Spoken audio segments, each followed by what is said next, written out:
Well, hello, dear students. Welcome to Digital Creation course. Today we're going to be talking about composition.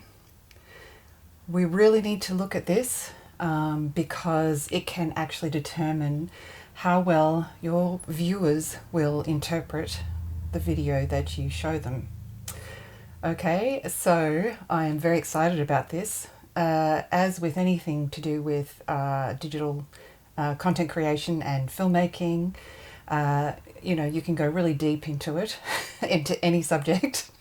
But today I just want to give you some good tips and tricks to use so that you can get moving straight away and practice this so that you can learn by doing. This is the most important thing, and I'm really excited for your journey. All right, so let's get started. Why is composition important?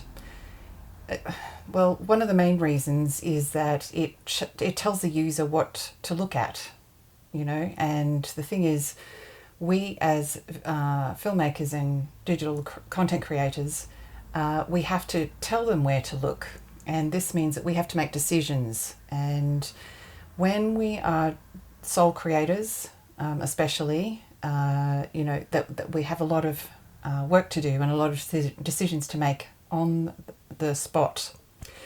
And so this is something that I think you need to practice. That's why I want you to go out as soon as you've watched this video and start practicing. Get up out of your chair. This is the most important thing. Photos and videos that are taken from just where you're standing only have a very limited range, and they just all look the same. So another reason why composition can be really important is that it adds your own authentic view and ideas to the video. This is one thing that I wanted to point out, that a lot of cameras nowadays are set up for automatic focus and daylight balance.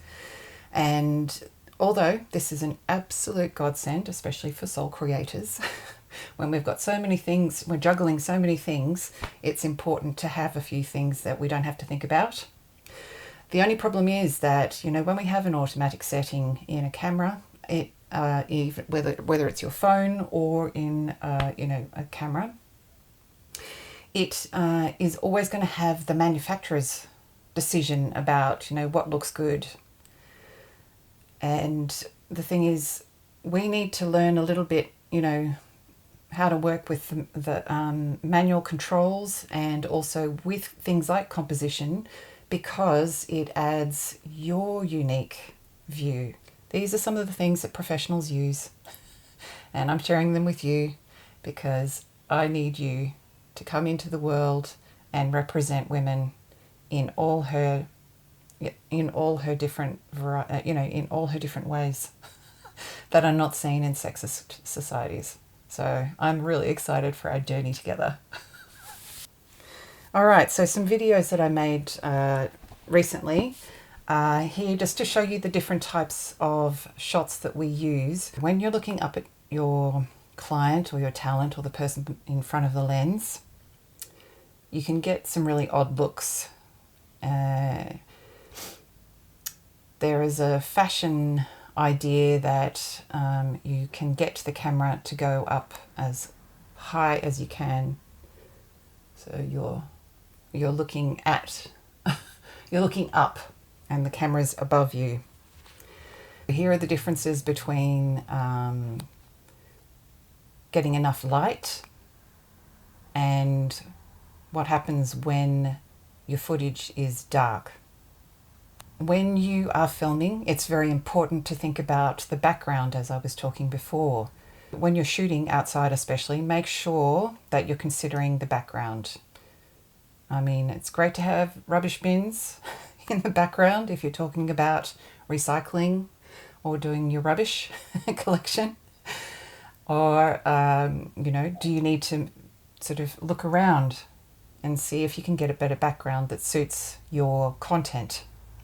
Maybe you prefer flowers and trees behind you. okay? Or maybe you just like a plain background behind you like I have right now. So the position of the sun, this also can have an effect on your composition.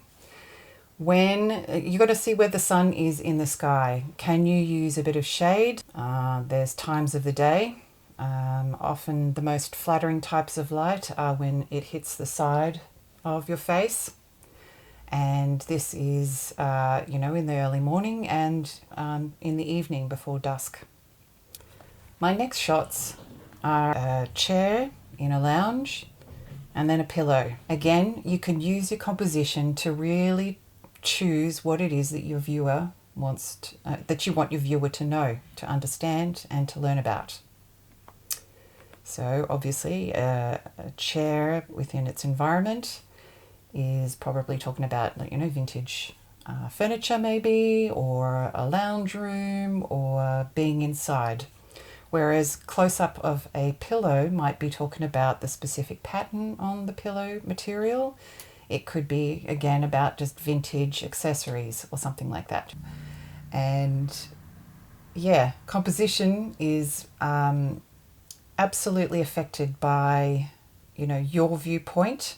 So look, get up out of your chair and take some shots. So I just want to quickly summarize very quickly. So composition is very important because it tells the viewer that you have made a specific choice. You're not just leading them up the garden path, you're actually letting them know that you're giving them some specific information.